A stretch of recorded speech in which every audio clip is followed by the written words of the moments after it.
Sir ଆପଣଙ୍କ experience ଜଣ ସାଙ୍ଗରେ ସେୟାର କରିବାକୁ ମୁଁ ଫୋନ କରିଥିଲି। କଣ ଦାଦି? ଆମର ଏଠି ଦିଟା ଅନୁଷ୍ଠାନ କରୁଛୁ, ସେଠି ଜଣେ କାମ କରୁଛନ୍ତି, ତାଙ୍କ ନାଁ ହଉଛି ସୌମ୍ୟାଶ୍ରୀ ବ୍ରହ୍ମା, ବ୍ରାହ୍ମଣ ପିଲାଟେ, ଆଜ୍ଞା ସେ ଓଡିଆରେ ପିଜି କରିଛନ୍ତି। ହଁ ଆଉ ସିଏ ତାଙ୍କୁ ଲେଖିବା ପାଇଁ କହୁଛି ବିଭିନ୍ନ ଜିନିଷ, ହେଲେ ସେ ହଁ ଟିକେ ପଛଘୁଞ୍ଚା ଦଉଛନ୍ତି। ଆଚ୍ଛା ଆଚ୍ଛା ଜଣ ସାଙ୍ଗେ ଏବେ କଥା କରେଇଲି, ତାପରେ ଆପଣଙ୍କ ସାଙ୍ଗେ କଥା କରେଇବି ବୋଲି ଫୋନ କରୁଛି।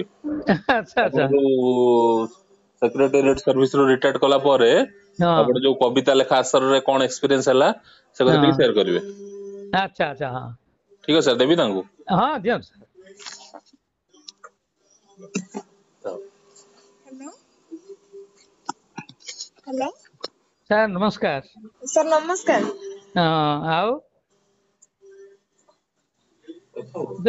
ଅରୁଣ ସାର୍ କହିଲେ, ଆଜ୍ଞା ସାର୍। ହଁ ଗୋଟେ କଥା ଦେଖନ୍ତୁ, ହୁଁ ମତେ ଆସି ବର୍ତ୍ତମାନ 84 ବର୍ଷ ଚାଲିଲା। ଆଜ୍ଞା ସାର୍। ହଁ ମୁଁ ପ୍ରତ୍ୟେକ ଦିନ ଏଇ ଲେଖା ଲେଖିରେ ନିଜକୁ ସଂଯୁକ୍ତ ରଖିଥାଏ। ଆଜ୍ଞା ଫେସବୁକ ରେ କିଛି ଦିଏ, କବିତା କିଛି ଲେଖେ, ଆଉ କବିତା ମଧ୍ୟ ବହୁତ ଲେଖିକି ରଖିଛି, ସେଗୁଡାକ ଛପା ହେଇନି। 2 ଖଣ୍ଡ ବହି ବାହାରିଛି, ଖଣ୍ଡେ କବିତା ବହି, ଖଣ୍ଡେ ପ୍ରବନ୍ଧ ବହି ବାହାରିଛି। ଆଜ୍ଞା ହଁ ସେ ସବୁ ଜିନିଷ ତାକୁ ମାର୍କେଟିଂ କରିବା ଟିକେ କଷ୍ଟ। ଛପେଇ ଦବାଟା ଆପଣ ଅଳ୍ପ ଅଳ୍ପ ପୃଷ୍ଠାରେ କଲେ, 100-150 ପୃଷ୍ଠାରେ କଲେ ଟିକେ ପଇସା କମ ଲାଗିବ, 80 ପୃଷ୍ଠାରେ କଲେ ଟିକେ ବେଶୀ ପଇସା ଲାଗିବ। କିନ୍ତୁ କଥାଟା ହଉଛି ଯେ ଆପଣ ନିଜକୁ ଏନଗେଜ ରଖିବାକୁ ଚାହୁଁଛନ୍ତି କି ଏଇ ସାହିତ୍ୟରେ? ସାର୍ ସତ କଥା ହଉଛି, ମୁଁ ଲେଖା ଲେଖି କରୁଥିଲି, କିନ୍ତୁ ଏବେ ଆଉ ଲେଖା ଲେଖି କରିବାକୁ ଶବ୍ଦ ପାଉନି। ନାଇଁ ନାଇଁ, ମଝିରେ ଶବ୍ଦ ପାଉନାହାନ୍ତି ମାନେ ଦେଖନ୍ତୁ, ସେଇଟାକୁ ଆପଣ ଯେତେବେଳେ ପଶିଯିବେ ଶବ୍ଦ ଆପେ ଆପେ ଆସିବ। ଆପଣ ଦୂରରୁ ଥାଇ ଭାବୁଛନ୍ତି, ସେ ଭିତରକୁ ନ ଯାଇକି ଭାବୁଛନ୍ତି ଯେ ଶବ୍ଦ ଆସୁନି ବୋଲି। ମୁଁ ଗୋଟେ ଉଦାହରଣ ଦେଇ କହୁଛି ଶୁଣନ୍ତୁ। ଆଜ୍ଞା ରମାକାନ୍ତ ରଥ ଜଣେ ବିଶିଷ୍ଟ ସାହିତ୍ୟିକ, ହଁ ଏବେ ସେ ଅତ୍ୟନ୍ତ ବୃଦ୍ଧ ହେଇଗଲେଣି। ତାଙ୍କ ପାଖକୁ ଗୋଟେ ମିଡିଆ ଟିମ୍ ଯାଇ ପହଞ୍ଚିଲେ, କହିଲେ ସାର୍ ଆଉ କଣ ଲେଖା ଲେଖି ଚାଲିଛି? ସେ କଣ ଉତ୍ତର ଦେଲେ ଜାଣିଛନ୍ତି? ସେ କହିଲେ ଆଜ୍ଞା, ଇଏ ଭାଷା ସୁନ୍ଦରୀ ମାନେ ଆଉ ମୋ ପାଖକୁ ଆସୁନାହାନ୍ତି। ସେ କହିଲେ କାହିଁ ଭାଷା ସୁନ୍ଦରୀ ମାନେ ଆସିବେନି? ନା ମୁଁ ବୃଦ୍ଧ ହେଇଗଲି ତ, ମେମୋରି ଫେଲ କରୁଛି, ତେଣୁ ସେମାନେ ଆସିକିରି ମୋ ମନ ଭିତରେ ଆଉ ଖେଳୁନାହାନ୍ତି। ଏଇ ଯୋଉ ଜିନିଷଟା, ଏଇଟା ଗୋଟେ ଆପଣ କହୁଛନ୍ତି, ଆପଣ କିନ୍ତୁ ସେ ପ୍ରାକ୍ଟିକାଲ ଫିଲ୍ଡ ଯାଆନ୍ତୁ, ଗୋଟେ ବିଷୟକୁ ଚିନ୍ତା କରନ୍ତୁ, ଆପଣ ଦେଖିବେ ଆପଣଙ୍କ ପାଖରେ ଷ୍ଟକ୍ ଅଛି, ସେ ଆସିଯିବ। ଆପଣ ତାକୁ ସେଥିପାଇଁ ଭାବୁଛନ୍ତି ମତେ ଆସୁନେଇ ବୋଲି ଯୋଉ ଆଗରୁ ଭାବି ଦଉଛନ୍ତି, ସେମିତି ଭାବନ୍ତୁନି। ଆପଣ ବିଷୟଟା ଆରମ୍ଭ କରନ୍ତୁ, ତାପରେ ବାରମ୍ବାର ଚିନ୍ତା ପ୍ରକଟ କରନ୍ତୁ, ଦିଅନ୍ତୁ, ଥଟ୍ ଦିଅନ୍ତୁ। ଥଟ୍ ଦେଲେ ଦେଖିବେ ଲାଙ୍ଗୁଏଜ ଆସିବ।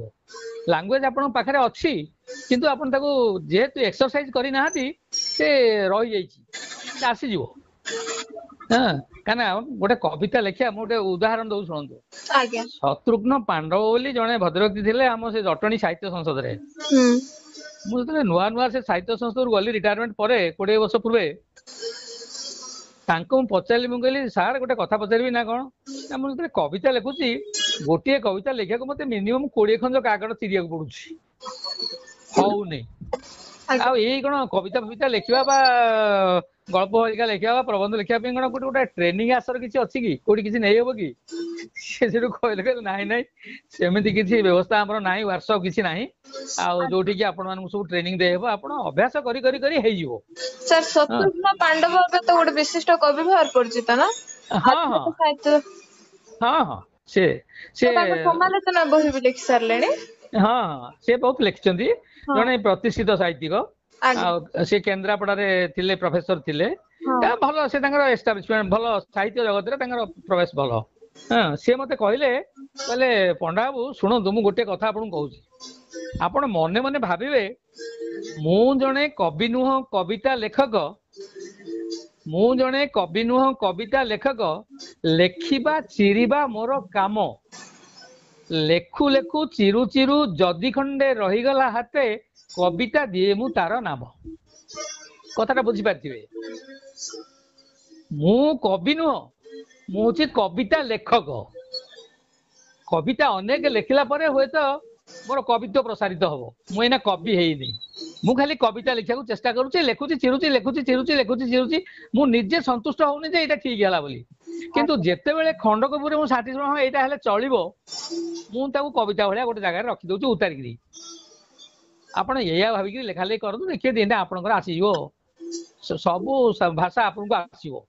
ଆପଣ ଲେଖିବା ଚିନ୍ତା କଲେ ଭାଷା ଆପଣ ଆପେ ଆପେ ଆସିବ। ତେଣୁ ଏଇ ଛୋଟିଆ ଦୈନନ୍ଦିନ ଘଟଣାକୁ ନେଇକିରି ଆପଣଙ୍କର ଅନୁଭୂତି କି ନେଇକିରି ଆଜିକାଲିର ଯେମିତି ଡିମୋରାଲାଇଜେସନ ସବୁ ଚାଲିଛି, ପତନ ଅବସ୍ଥାରେ ଅଛନ୍ତି, ଏଇ ସବୁକୁ ନେଇକିରି ଆପଣ କବିତା ଲେଖନ୍ତୁ।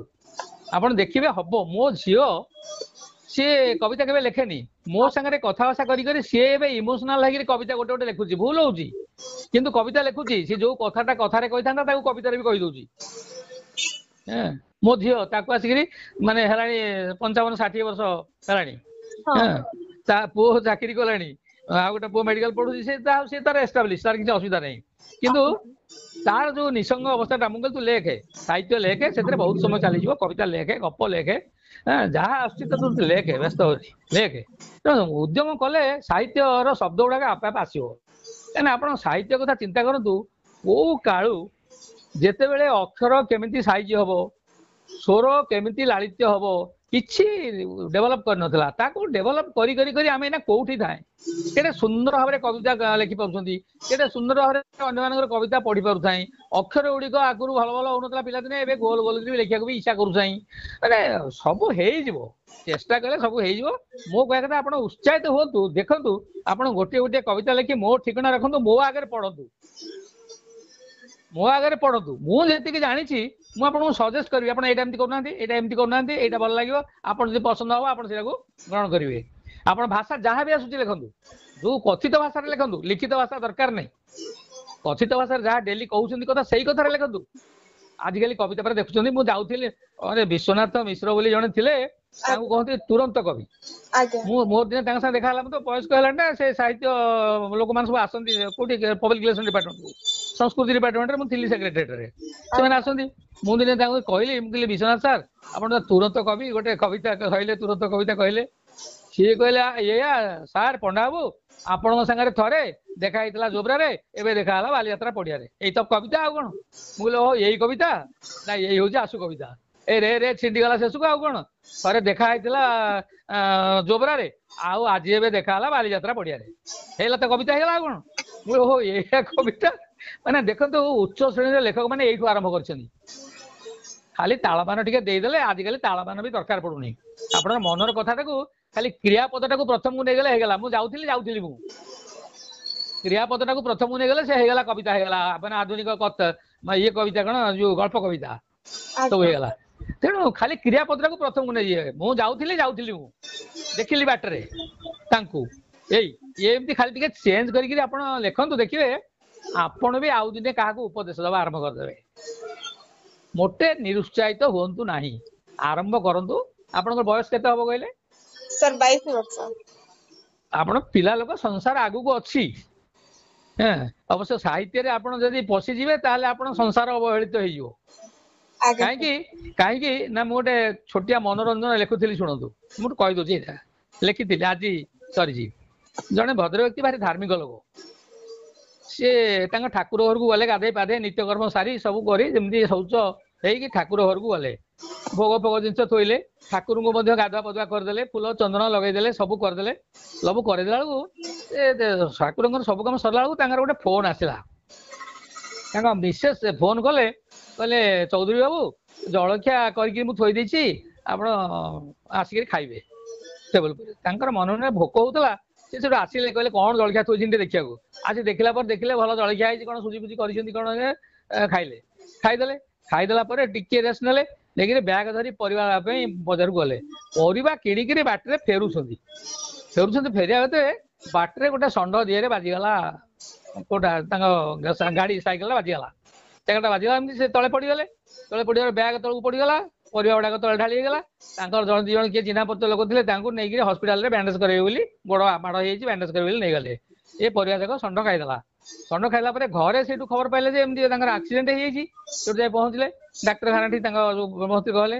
ସ୍ତ୍ରୀ ତାଙ୍କୁ ପଚାରିଲେ, କହିଲେ ହଉ ତମେ ଆଜି କାହିଁକି ଏମିତି, ଷଣ୍ଢ କାହିଁ ଅସୁବିଧାରେ ତମକୁ ପକେଇଲା, ଷଣ୍ଢ ପରିବା ଖାଇଦେଲା, ଷଣ୍ଢ ଯୋଗୁ ତମେ ତା ଦେହରେ ବାଦେଇ ଦେଲ, ଏମିତି କଣ କାହିଁକି ହେଲା, ତମେ ଆଜି ଠାକୁର ଭୋଗ କରୁଛଟି? ନା ଆଉ କଣ କହିବି, ଏବେ ମନେ ପଡୁଛି, ତମେ ଯେତେବେଳେ ଫୋନ କଲ ସେତେବେଳକୁ ମୋର ସବୁ ଠାକୁରଙ୍କର ସରିଯାଇଥିଲା, ଗାଧୁଆ ପାଧୁଆ ସବୁ ସରିଯାଇଥିଲା। ଖାଲି ମୁଁ ଭୋଗ ଦେଇଥାନ୍ତି, ଭୋଗ ଦେବା ପୂର୍ବରୁ ତମେ ମତେ ଡାକିଲ ଫୋନରେ, ଆଉ ମୁଁ ଆସିଲି ଖାଇଦେଲି, ପରିବା ପାଇଁ ଆସିଲି ଆଉ ନା ସେଇଆ ଆଉ ସେ ଷଣ୍ଢ ସେଇ ଯୋଗୁ ସବୁ ଖାଇଦେଲା ପରିବା ଆଉ। ସେତିକିବେଳେ ଷଣ୍ଢ ରୂପରେ ଆଉ ଗୋଟେ ଲୋକ ଆସିକିରି ପହଞ୍ଚିଲା ତାଙ୍କ ପାଖରେ, କହିଲା ଭାଇ ସେ ଷଣ୍ଢ କିଏ ଜାଣିଛ ନା କଣ, ନା ସିଏ ହଉଛନ୍ତି ସ୍ୱୟଂ ଶିବ। ସେ ଶିବ ତାଙ୍କୁ କହିଲେ ଆରେ ଶୁଣ ଆରେ ତୁ ମୋର ଭକ୍ତ, ତୁ ଏତେ ଦିନ ମତେ ଖାଇବାକୁ ଦଉଥିଲୁ, ଆଜି ଦିନଟା ଖାଇବାକୁ ଦେଲୁନୁ, ମୁଁ ପୁରା କରୁଣା କର, ମୋର ପୁରା କରୁଣା ଅଛି, ଦୟା ଅଛି, ଆଉ ମୁଁ କଣ ତତେ ଏତେ କଷ୍ଟ ଦେଇଥାନ୍ତି, ତୋ ପରିବା ଯାକ ମୁଁ ଖାଇଦେଇଛି, ମୁଁ ମହା ଶାନ୍ତିରେ ଅଛି, ତୁ ଏବେ ଯା ଡାକ୍ତରଖାନାରେ ଶୋଇବୁ, ମୁଁ ଯାଉଛି ମୋ ସିଂହାସନରେ ଶୋଇବି। ଏଟା ରମ୍ୟ ରଚନା। ଆଜ୍ଞା ସାର୍। ନା ଦେଖୁନା ଷଣ୍ଢ ଖାଇଦେଲା, ଷଣ୍ଢକୁ ଶିବ ପୁଣି କଣ ଉପଦେଶ ଦଉଛନ୍ତି, ଯା ତୁ ତ ମତେ ଖାଇବାକୁ ଦେଲୁନି, ମୁଁ ତତେ ଖରାପ ଭାବୁନି, ତୋ ପରିବା ଖାଇ ମୁଁ ଖୁସି, ତେଣୁ ତୁ ଯା ଡାକ୍ତରଖାନାରେ ଶୋ, ଭଲ ହେଲେ ଘରକୁ ଆସିବ, ମୁଁ ଯାଉଛି ମୋ ସିଂହାସନରେ ଶୋଇବି। ଆଜ୍ଞା ସାର୍। ଏଇଟା ରମ୍ୟ ରଚନା। ତେଣୁ ଏମିତି ଆପଣ ଛୋଟିଆ ରମ୍ୟ ରଚନା ବି ଲେଖିପାରିବେ, କମେଡି ବି ଲେଖିପାରିବେ। କମେଡି କେମିତି, ବଡ ଏକ୍ସାମ୍ପଲ, ଗୋଟେ ଝିଅଟେ ବସିଛି ତାର ଗୋଟେ ସାଙ୍ଗକୁ ଅପେକ୍ଷା କରି, ତାର ବାଣୀବିହାରର ଗୋଟେ ହଷ୍ଟେଲ ସାମ୍ନାରେ ଗୋଟେ ବଉଳକୋଳି ଗଛ ଅଛି, ତାର ଚାନ୍ଦିନୀ ଅଛି, ସେଠି ସେ ଝିଅଟି ବସିଛି, ତାର ଗୋଟେ ସାଙ୍ଗକୁ ଅପେକ୍ଷା କରି ବସିଛି। ସେତିକିବେଳେ ଆଉ ଗୋଟେ ପୁଅ ଆସି ପହଞ୍ଚିଲା, କହିଲା ହ୍ୟାଲୋ ମ୍ୟାଡାମ, ତାକୁ ମ୍ୟାଡାମ କହିଲାନି, ତାକୁ ସେ ଗୋଟେ ଉଚ୍ଚାରଣ କରି କହିଲା, ଉଚ୍ଚାରଣ କହିଲୁ ନାଇଁ, ତାକୁ ସେ କଣ କହିଲା, ଗୋଟେ ଧର ଗୋଟେ କଣ ଥଟାଳିଆ ତରଫ ସବୁ କହିଲା, ଇଏ ତାକୁ ଆଉ ଗୋଟେ ଥଟା କଲା, ଆଉ ସିଏ ତାକୁ କହିଲା ତୁ ଗୋଟେ ମଙ୍କିଟାକୁ ମୁଁ କାହିଁକି ତୋ ସାଙ୍ଗେ କଥାବାର୍ତ୍ତା କରିବି ରେ, ତୁ ତ ଗୋଟେ ମଙ୍କିଟେ। ସେଠୁ ସେ ପିଲାଟା ଅନେକ ସମୟରେ ଏମିତି ବଦମାସ କରିକିରି ପିଲାଙ୍କଠୁ ଗାଳି ଖାଏ, ଝିଅ ପିଲାଙ୍କଠୁ ଗାଳି ଖାଏ, ଇଏ ତାକୁ ଗୋଟେ ମଙ୍କି ବୋଲି କହିଲା। ସେ ସେଠୁ କହିଲା ନାଇଁ ମ୍ୟାଡାମ, ଆପଣ କଣ ମତେ ମଙ୍କି ବୋଲି ଭାବୁଛନ୍ତି କି, ମୁଁ ମଙ୍କି ନୁହଁ ନା, ଆଉ ମୁଁ ହଉଛି ରାମ ଭକ୍ତ ହନୁମାନ, ସୀତା ଟାପ କରିବାକୁ ଆସିଥିଲି, କୋଉଠି ଝିଅ ମାନେ ବସିଛନ୍ତି ତାଙ୍କ ସାଙ୍ଗେ ଟିକେ କଥାବାର୍ତ୍ତା କରିଦେଲେ ମୋ ମନଟା ଖୁସି ହେଇଯିବ। ସିଏ କହିଲା ପାଗଳ, ଏଠୁ ଯାଉଛୁ ନା ଦେଖିବୁ ଏଇନା ଫୋନ କରି ପୋଲିସ କି ଡାକିବି। ଏଇ ଯୋଉ ଟିକେ ଟିକେ କଥା, ୟାକୁ ଆପଣ ଗୋଟେ ଠିକ ଭାବରେ ପ୍ରେଜେଣ୍ଟ କରିଦେବେ, ତା ଭଲ ଲାଗିବ। ଛୋଟିଆ ଲେଖନ୍ତୁ, ଆପଣଙ୍କୁ ବର୍ତ୍ତମାନ ବୟସ କମ, ଆପଣଙ୍କର ଆହୁରି ଭବିଷ୍ୟତ ବହୁତ କଥା ଅଛି, ଆପଣ ଏତେ ସମୟ ଲମ୍ବା ଜିନିଷ ଲେଖିବାରେ ସମୟ ଦିଅନ୍ତୁନି। ଆପଣ ଏଇ ଛୋଟକାଟିଆ ଯେତେବେଳେ ଯୋଉଟା ମନେ ପଡିଲା ତାକୁ ଗୋଟେ କାଗଜରେ ଲେଖି ପକାନ୍ତୁ, ଫ୍ରି ଟାଇମ ଯଦି ପାଉଛନ୍ତି ଲେଖି ପକାନ୍ତୁ, ତେଣୁ ଭଲ ହବ। କବିତା ଟିକେ ଛୋଟ କବିତା ଲେଖନ୍ତୁ, ଆଜିକାଲି ମିନି କବିତା ହେଇଗଲାଣି, ଗୋଟିଏ ପଦ 4 ଧାଡି। ଆପଣ ଦେଖିବେ ଅନେକ ଲୋକ ଲେଖୁଛନ୍ତି, ଏଇ ଯୋଉ ପ୍ରେମାନନ୍ଦ ମହାରଣା ହରିକା ମୋର ସାଙ୍ଗ, ସେ ଲେଖୁଛନ୍ତି ପୁରା 4 ଧାଡିଆ କବିତା ଅନୁଭୂତି ଉପରୁ। ବୀର କିଶୋର ନାୟକ ବୋଲି ଜଣେ 4 ଧାଡିଆ କବିତା ଲେଖୁଛନ୍ତି ରାଧାକୃଷ୍ଣଙ୍କ ଉପରେ, ତାକୁ ପଢିଲେ ଆପଣଙ୍କୁ ଖୁସି ଲାଗିବ। ଏଇ ଯୋଉ ଫେସବୁକ ରେ ସେ ଦଉଛନ୍ତି। ଆଚ୍ଛା, ଫେସବୁକ ରେ ଆପଣ ଅନ୍ୟ ଜିନିଷ ଦେଖନ୍ତୁନି, ସାହିତ୍ୟ ଦେଖନ୍ତୁ, ଢଗଢମାଳି ଦେଖନ୍ତୁ। ମୁଁ 2000 ଢଗଢମାଳି ସେଥିରୁ ଟିପିକି ରଖିଲେଣି। ଆଉ ତେଣୁ ଆପଣଙ୍କର ଏମିତି ସମୟ ଦିଅନ୍ତୁ, ଆପଣ ସମୟଟା ଭଲରେ କଟିବ, କିଛି ପ୍ରଡକ୍ସନ ବି ହବ, ଆପଣଙ୍କୁ ଆତ୍ମତୃପ୍ତି ବି ଆସିବ। ପିଲା ଲୋକ ଆପଣ ଅଳ୍ପ ସମୟ ଦିଅନ୍ତୁ, ବେଶୀ ସମୟ ଦିଅନ୍ତୁନି, କାହିଁକିନା ଆପଣଙ୍କର ଅନେକ ଭବିଷ୍ୟତ ପାଇଁ ନିଜକୁ ତିଆରି କରିବାର ବହୁତ ଆବଶ୍ୟକତା ଅଛି। ମୁଁ ଆପଣଙ୍କୁ ଉତ୍ସାହିତ କରିବାର ଅର୍ଥ ହଉଛି ଆପଣ ଟିକେ ସାହିତ୍ୟ ଜଗତରେ ପ୍ରବେଶ କରନ୍ତୁ। ଆପଣ କଣ ଗୋଟେ ଲେଖୁଛନ୍ତି 4 ଧାଡିରେ ହଉ, ଆପଣ ମୋ ଫୋନ ନମ୍ବର ରଖନ୍ତୁ, ଏଇ ଫୋନ ନମ୍ବରକୁ ମତେ ଫୋନ କରିବେ, ମୁଁ ଫ୍ରି ଅଛି, କାରଣ ମୋ 84 ବର୍ଷ, ମୁଁ ଘରେ ବସିଛି, କିଛି ମୋର କାମ ନାହିଁ, ତେଣୁ ଆପଣ ମତେ ଯେତେବେଳେ ଫୋନ କରିବେ ମୁଁ ଉଠେଇବି। ଆପଣ ଯୋଉ କବିତାଟିଏ କି ଗପଟିଏ କି ଉଦାହରଣ ଟିଏ, ମିନି ଗଳ୍ପ କି ମିନି କବିତା କି ଯାହା ଟିଏ ଲେଖିଥିବେ, 2 ଧାଡି କି 4 ଧାଡି କି 5 ଧାଡି, ଆପଣ ସେଟାକୁ ମତେ ଶୁଣେଇଦେବେ। ମତେ ଶୁଣେଇଦେଲେ ମୁଁ ସଜେଷ୍ଟ କରିବି ଯେ ଏଇଟା ଠିକ ହେଇଛି କି ଭୁଲ ହେଇଛି, ଭଲ ହେଇଛି ନା ଖରାପ ହେଇଛି, ଆଉ କଣ ଚେଞ୍ଜ କରିବେ କି କରିବେନି। ମୁଁ ଆପଣଙ୍କୁ ଯାହା ମୋ ମତାମତ ଯେତିକି ପାରିବି ସେତିକି ଦେବି। ତେଣୁ ଆପଣ ଆରମ୍ଭ କରନ୍ତୁ, ଉତ୍ସାହିତ ହୁଅନ୍ତୁ। ଦିନକୁ ହଁ ରହିଲି। ହଁ।